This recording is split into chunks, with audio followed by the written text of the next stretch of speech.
మీ Mukunda jewelleries లో నక్షి మేళా సందర్భంగా free shipping across the world. నమస్తే, మీరు చూస్తుంది సుమన్ టీవీ. నేను మీ కీర్తి. ముందుగా ప్రేక్షకులందరికీ భోగి పండుగ శుభాకాంక్షలు. నాతో పాటు అనంతలక్ష్మి అమ్మగారు ఉన్నారు. నమస్తే అమ్మా. నమస్తే అమ్మా, అందరికీ భోగి శుభాకాంక్షలు అమ్మా. మీకు కూడా అమ్మా. అమ్మ, మీకు ఏం గుర్తొస్తుందమ్మా భోగి అనగానే? మీరు ఎలా సెలబ్రేట్ చేసుకునేవారు? అమ్మ, మాకి గుర్తురావడం అసలు భోగి ఏమిటి, అంతకు ముందు నుంచి నెల రోజుల నుంచి పండగే మాకు. ఎలా? స్కూల్లో చదువుకునే రోజుల్లో ఆ పరీక్షలు ఉండేవి, హాఫ్ ఇయర్లీ ఎగ్జామినేషన్స్ ఉండేవి. కరెక్ట్. ధనుర్మాసం మొదలయ్యేది. రోజు తెల్లారుజామున లేవడం, ఆవు పేడ కోసం ఎదురు చూడడం. ఆవు ఎప్పుడు పేడ అంటే తాజా పేడతో చేయాలిగా, ఎదురు చూడడం. వేడిగా ఉన్నటువంటి ఆవు పేడ తీసుకొచ్చి చక్కగా దాంతో గొబ్బెమ్మలు చేయడం.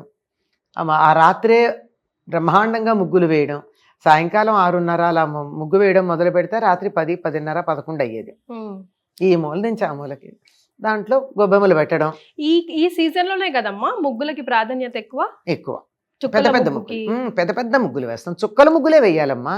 ముగ్గుల్లో రంగులు ఏదో సరదాగా వేస్తున్నాం కానీ రంగవల్లికలు అంటే రంగులు వేయాలని ఏం లేదు. రంగులు వేయకూడదు అసలు. రంగులది కాదు, చుక్కలు పెట్టి చుక్కలు కలుపుకుంటూ వేయాల్సిన ముగ్గులు. అందుకే సైన్స్ ఉందా, బ్యాక్గ్రౌండ్? అయ్యో బోల్డ్ ఉందమ్మా, ఎందుకు లేకపోయింది? ఆ చుక్కలు ఏమిటి, ఆకాశంలో ఉండే నక్షత్రాలే ఈ చుక్కలు. వాటిని కలిపేటటువంటి తీర్లే మనకి తెలియడానికి, దాని ఆకాశంలో ఉండే నక్షత్రాల యొక్క గమనము, వాటి తాలూకు వ్యవహారము తెలియడానికి కింద ముగ్గులు వేసుకోవడం, వాటిని కలుపుకునేటటువంటి తీరు. ముగ్గుల పేర్లు ఎంత బాగుంటాయో తెలుసా అమ్మా? మారేడు దళం కార్తీక మాసంలో తరచుగా వేస్తాం. పద్మం, అష్టదళ పద్మం. తర్వాత ఈ ఋతువు అంతా వేసేటటువంటివన్నీ విష్ణువు, ధనుర్మాసం అంతా విష్ణువుకి సంబంధించింది కదా. విష్ణు అవతారాల గురించి ఉంటాయి. ఒక ముగ్గు పేరు చేప ముగ్గు. ఒక ముగ్గు పేరు ఆకారంలో ఉంటుంది అట. చేప ఇలా మొప్పలతో ఇలా ఎగురుతున్నట్టు ఉంటుంది అనమాట. అది గీతలతో వేసే ముగ్గు. అలాగే తాబేలు ముగ్గు చాలా బాగుంటుంది. ఇవి వేస్తాం. తర్వాత ఈ మల్లె పందిర్లు అనేవని ఇవన్నీ రకరకాల పేర్లు ఉన్నాయి అనుకో. అంటే వీటిల్లో పురాణ విజ్ఞానం చూడమ్మా. ఇప్పుడు మత్స్యావతారం, కూర్మావతారం తప్పనిసరిగా ఇప్పుడు మనం తెలుసుకోవాల్సిన విషయాలే కదా. అలాగే ఇక్కడికి వచ్చేటప్పటికి రథం ముగ్గు ఎప్పుడు వేస్తాం? పండగ నాడేస్తాం. ఎందుకంటే సంక్రాంతి నాడు సూర్యుడు యొక్క రథం మారుతుంది దిశ. అందుకని పండగ నాడేమో రథం లోపలికి వస్తున్నట్టు, కనుము నాడేమో రథం బయటికి వెళ్తున్నట్టు వేస్తాం. తర్వాత అంతకు ముందు రోజు ఏం చేస్తాము? వైకుంఠ వాకిళ్ళు అని ఒక దుష్ట సమాసం అనుకో, స్వర్గద్వారాలు అనాలన్నమాట. స్వర్గద్వారాలు వేస్తాం ముందు రోజు, రెండు రోజులు. ఒక రోజేమో భోగికి ముందు రోజు ఏం వేస్తాం? ఇలా గడులుగా ఉండి ఒక గడిలోంచి ఒక గడి ఇలా స్క్వేర్స్ వస్తాయి. ఇవన్నీ మధ్యలో తలుపులు ఉండవు, అలా ఉంటాయి. భోగి నాడు ఏం చేస్తాం? ఈ గ్యాప్స్ అన్ని ఓపెన్ చేసి వేస్తాం. అంటే స్వర్గద్వారాలు తెరుచుకున్నాయి. అంటే అంతరిక్షంలో జరిగేటటువంటి విశేషాలన్నిటినీ మనం ఇక్కడ ముగ్గుల ద్వారా తెలియజెప్పడం అంత విశేషమమ్మా. నాగబంధం, ముగ్గుల్లో పేర్లు ఎలాంటి పేర్లు? పద్మబంధం, పద్మం వేరు, పద్మబంధం వేరు. నాగబంధం ఇలాంటివన్నీ ఏమిటంటే ఎన్నో ఆధ్యాత్మిక విశేషాలు, పౌరాణిక విశేషాలు, అంతరిక్షంలో జరిగేటటువంటి విన్యాసాల తాలూకు విశేషాలు ఇవన్నీ మనకి ముగ్గుల్లో తెలుస్తాయి. ఒకవేళ పురాణం మర్చిపోయినా ఇది చూస్తే మనకు ఇవన్నీ గుర్తొచ్చేస్తాయి. ఇవాళ రథం ముగ్గు వెయ్యాలి అంటే ఎందుకు వెయ్యాలి అని చిన్నపిల్లలు అడుగుతారు. దానికోసం అన్నా చెప్తారు కదా, ఇవాళ సూర్యుడి రథం యొక్క దిశ మారుతుంది అని. దాంతో దక్షిణాయనం వెళ్ళి ఉత్తరాయణం వస్తుందని అర్థమవుతుంది. ఇట్లా అనేకమైనటువంటి విషయాలలో మన సంప్రదాయాన్ని ముడేసి పెట్టారు. ఒకటి మర్చిపోయినా ఒక దాంట్లోంచి, ఒకదాన్ని వదిలేస్తే ఇంకో దాంట్లోంచి అన్న మనకి విషయం తెలియడానికి. సో మనం తప్పకుండా భోగి పండుగ రోజు చేయాల్సిన పనులు ఏంటమ్మా? అంటే భోగి పళ్ళు అవి పోసుకుంటూ ఉంటాం కదా, దానికి ఉంది సైన్స్? అసలు ఎందుకు చేయాలి? అసలు భోగి పండుగ నాడు తెల్లవారుజామున రాగి కాగులో నీళ్లు కాచుకుని వేడి నీళ్ల స్నానం చేయాలి. పూర్వం రాగే ఉండేవి. పైగా ఆ రోజు బాగా నువ్వుల నూనె రాచుకుని ఒంటికి లోపలికి ఇంకేదాకా, ఆ పైన నువ్వుల పిండితో ఒళ్ళు రుద్దుకుని తలకి కూడా బాగా నూనె పెట్టుకుని, ఎంత పెట్టుకోవాలమ్మా నువ్వుల నూనె? కళ్ళల్లోకి నూనె దిగాలి, అది లెక్క. అరికాళ్లల్లో నూనె రాచినా బాగా, మాడు మీద బాగా ఎక్కువ నూనె పెట్టుకున్నా కళ్ళల్లోకి ఆవిర్లు వచ్చేసి నూనె దిగుతుంది. అంటే కంటి చూపు ఎంత బాగుపడుతుందో ఆలోచించండి. ఆ విధంగా నూనె రాచుకుని శుభ్రంగా వదిలేటట్టుగా ఈనాటి షాంపూల్లాగా రసాయనిక ద్రవ్యాలు కాకుండా కుంకుడుకాయ, షీకాయ ఇట్లాంటి వాటితో శనగపిండి పెరుగుతో కూడా రుద్దుకుంటారమ్మా, ఆ రెండు కలిపి. అలా ఉన్న జిడ్డంతా వదిలించుకుని సూర్యోదయానికన్నా ముందే తలంట్లు అయిపోవాలి. ఇది కంపల్సరీ కదమ్మా, కంపల్సరీ. First rule. మొట్టమొదట ఈ రోజే కొత్త బట్టలు కట్టుకుంటారు, ఈ రోజే చక్కగా పిండి వంటలు చేసుకుంటారు, ఈ రోజే భోగి పళ్ళు పోసుకుంటారు. ఎందుకంటే ఇది ధనుర్మాసం చివరి రోజు అయిపోయింది కదా ధనుర్మాసం. మర్నాడేమవుతుంది, మకర సంక్రమణమై మకర మాసం మొదలవుతుంది కనుక ధనుర్మాసం చివరి రోజున గోదాదేవి రంగనాథుడిని వివాహం చేసుకుంది గనక ఆనాడు భోగి, ఆవిడకి అది భోగం, అందుకని భోగి. ఈ రోజు పిండి వంటలు అంటే ముఖ్యంగా బియ్యం పిండి వంటలు చేస్తాం కదా, మారిసెలు, కొత్త బియ్యం వస్తాయి కదమ్మా, కొత్త బియ్యం కొత్త బెల్లం వస్తాయి, నువ్వుల పంట వచ్చేసి ఉంటుంది, ఇంకా అపరాలు రావు, ఏవి కందులు పెసలు మినుగులు లాంటివి రావు. ఉడికే మనం వాటివి పచ్చివి తెచ్చుకుని తంపటేసుకు తినడమే తప్ప పూర్తిగా రావు కదా. అంచేత ఈ నువ్వులు వచ్చేస్తాయి కనుక బియ్యము నువ్వులు బెల్లముతో కలిపినటువంటి పిండి వంటలంతా చేసుకుంటాం. అరిసెలు, నువ్వులద్ది, అలాగే జంతికలు, ఇవి 6 నెలలు ఉంటాయమ్మా తాజాగా. కొత్త బియ్యం కదా, ఆ బియ్యంలో జిగురు ఉంటుంది, దాంతో చేసిన 6 నెలలు నిల్వ ఉంటాయి. అంటే అన్నిట్లో కూడా నువ్వులను యాడ్ చేస్తున్నాం ఇప్పుడు, దానికి ఏదైనా రీజన్ ఉందమ్మా. మకర రాశిలో ప్రవేశిస్తున్నాడు కదా, మకరానికి అధిపతి శని, మకర రాశికి శనికి సంబంధించినటువంటి తృప్తి కలగాలి. అందుకనే శనిని తృప్తిపరచడం కోసం తెల్లవారుదామున నువ్వుల నూనె రాచుకుంటాం. పైకేమో శనికి తృప్తి అని చెప్తాము, కానీ వాస్తవానికి ఏమిటంటే శీతాకాలం వెళ్ళిపోయింది, వేసంకాలం వస్తోంది. సరిగ్గా ఈ ఋతువు ఎలా ఉంటుందంటే పొద్దున 7:30, 8 దాకా మంచుపడి చలిగా ఉంటుంది, 8:30, 9 అయ్యేటప్పుడు చుర్రుమని ఎండ కాల్చేస్తుంది. ఈ సమయంలో ఒళ్ళు పగులుతుంది. శీతాకాలంలో కానీ ఇప్పుడు బాగా పగులుతుంది ఒళ్ళు, ఆ ఒళ్ళు పగులుతుంది, చర్మం పగులుతుంది. అలాగే లోపల మనకు కనపడవు కానీ రక్తనాళాలు అవి కూడా ఇబ్బంది పడుతూనే ఉంటాయి. ఇది కనపడుతుంది, అవి కనపడవు.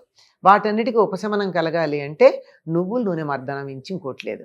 అందుకని శుభం అని చెప్తారు, శనిపోతుంది అని చెప్తారు. శనిపోతుందంటే ఆరోగ్యం వస్తుందని అర్థం. మన వాళ్ళు ఏం చెప్పినా శారీరక మానసిక ఆరోగ్యాల గురించి చెప్పేవి ఉంటాయి తప్ప వేరేవి కాదు.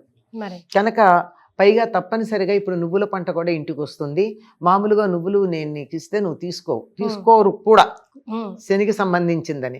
అందుకని ఇవాళ నువ్వులు పంచుకోవడం చాలా గొప్పగా చెప్తారు. అదే బెల్లంతోనో దేంతోనో కలిపి నువ్వుల ఉండలు.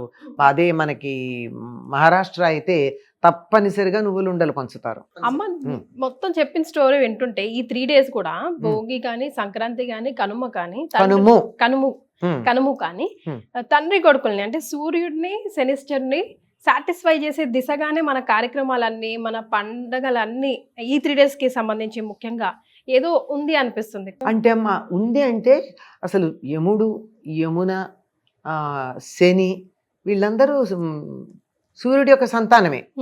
అందుకే యమునలో స్నానం చేస్తే యమబాధలు ఉండవంటారు. అలాగే భగినీ హస్త భోజనం కూడా దాని నుంచి వచ్చినటువంటిదే. శని కూడా వాళ్ళ నాన్నలాగా మంచి డిసిప్లినేరియన్, క్రమశిక్షణ పెట్టేటటువంటి వాడు. పైగా అక్కడి నుంచి ఉత్తర దిక్కుకు బయలుదేరుతున్నాడు కొడుకు దగ్గరకు వచ్చేటప్పటికి. కొడుకు ఆధిపత్యం కలిగినటువంటి మకర రాశిలోకి వచ్చేటప్పటికి సూర్యుడు ఉత్తర దిశకి బయలుదేరుతూ ఉన్నాడు. అంటే ఇక్కడ అర్థం చేసుకోవాల్సింది ఏంటంటే కొడుకుల దగ్గరికి వెళ్ళాక తల్లిదండ్రులకి ఉత్తరగతులు ఉండాలి, అధోగతి ఉండకూడదు.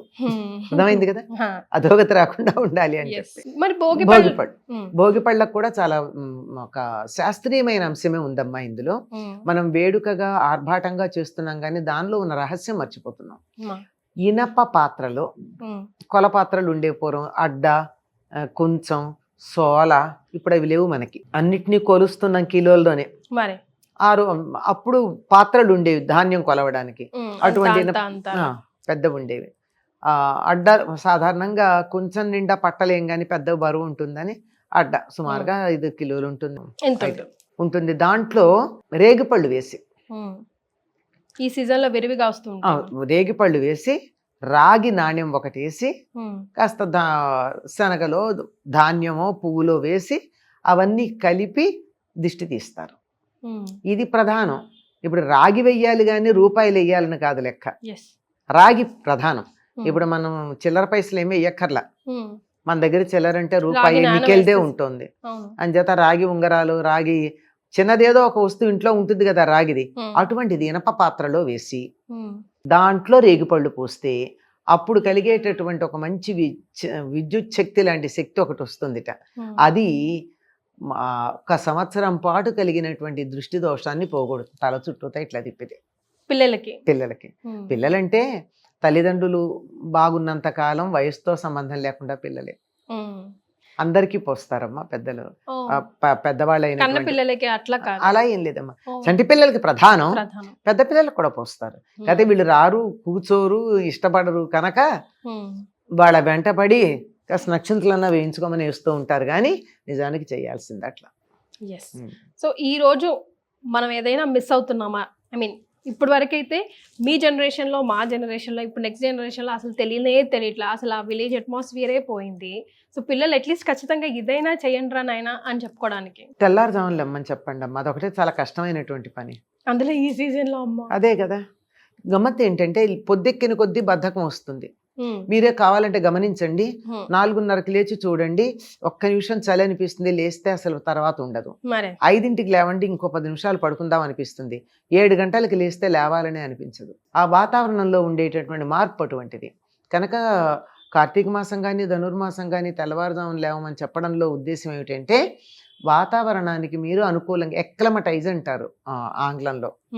వాతావరణానికి మనం సర్దుబాటు చేసుకుంటాం శరీరాన్ని, దానివల్ల ఆరోగ్యం చాలా బాగుంటుంది. హఠాత్తుగా వచ్చే మార్పు కన్నా మనం కూడా చూడండి, నిన్నటి దాకా చలి ఉండి గడ్డకట్టే చలి ఉండి ఇవాళ హఠాత్తుగా ఎండొచ్చింది అనుకోండి, తట్టుకోలేం. క్రమక్రమంగా చలి తగ్గి ఎండొచ్చింది అనుకోండి, పెద్ద సమస్య అనిపించదు.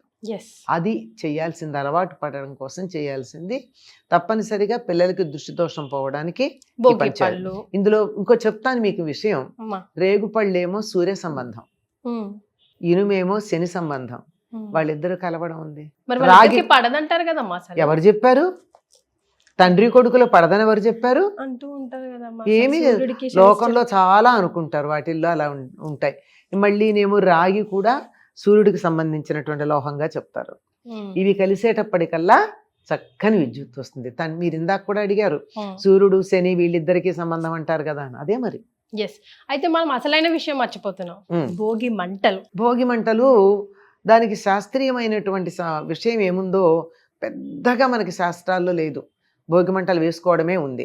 కాకపోతే ఉత్తర దేశం వాళ్ళు ఏమంటారంటే ఇది యజ్ఞావశిష్టము అంటారు, యజ్ఞానికి సంకేతంగా. కానీ మనం వేసుకునే భోగి మంటలు పాచమొహంతో వేసుకుంటాం కదా, అది కాదు. కానీ ఉత్తర దేశంలో ఎందుకు చెప్తారంటే ఈ రోజున కొత్తగా ఉపనయనం అయినటువంటి పిల్లలు పసుపు రంగు బట్టలు కట్టుకుని ఆ అగ్నిహోత్రం రాజేసి వాళ్ళు కొత్తగా నేర్చుకున్నటువంటి సంధ్యావందనాన్ని అక్కడ అభ్యాసం చేస్తారని, భోగి మంటలు దానికి అవశేషం అని చెప్తారు. కానీ సంప్రదాయం ప్రకారం బ్రహ్మచారి అగ్నికార్యం చెయ్యడు పెళ్ళైతే గాని. కానీ సామూహికంగా చేసుకునే ఒక యజ్ఞం లాగా చెప్పుకోవచ్చు. అది ఇంకేంటంటే ఎలా చేస్తారంటే ఎవరు ఏ ప్రాంతంలో ప్రధానమైన పండగ చేసుకుంటారో ఆ పండగకి ఇళ్ళన్నీ శుభ్రం చేసుకోవడం, బాగు చేసుకోవడం ఉంటాయి కదా, అలా చేసుకుంటూ అక్కడ ఉన్నటువంటి చెత్త చెదారం అంతా తీసి భోగి మంటలో పడేస్తూ ఉంటారు. సో ఇది భోగి పండుగ విశేషాలు. మరొకసారి భోగి పండుగ శుభాకాంక్షలు. అందరికీ కూడా ఈ భోగి భోగప్రదాయకమయ్యి అందరూ ఆనందంగా ఉండాలని కోరుకుంటూ భోగి పండుగ శుభాకాంక్షలు.